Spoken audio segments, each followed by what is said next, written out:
7 düveli dize getirmiş. İstiklal Harbi'nde 7 düvele rağmen yeni devletini kurmuş. Bunca yıldır terör örgütleri vasıtasıyla vurulan darbelere rağmen dimdik ayakta kalmış Türkiye bunlara mı eyvallah edecek?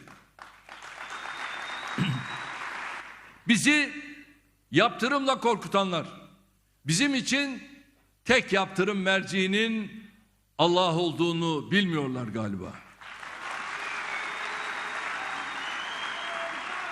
Bize kendi isteklerini dikte etmeye çalışanlar, bizim sadece milletimizden emir alacağımızı da bilmiyorlar galiba. Türkiye'yi müstemlekeleriyle karıştıranlar, gerçeği görmek için bundan daha açık ne tür bir bilgi, belge, karar bekliyorlar veya olabilirler. İşte burada tekrar söylüyorum. Değerli kardeşlerim, bu bayrak inmez, bu ezan susmaz, bu ülke bölünmez, bu millet diz çökmez, bu devlet inşallah ilelebet payidar kalır.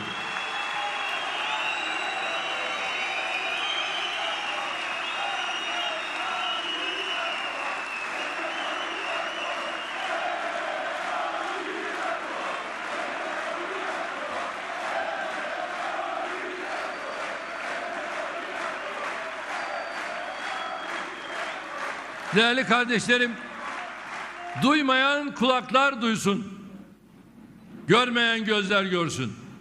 Nasırlaşmış yürekler bu gerçekleri artık anlasın.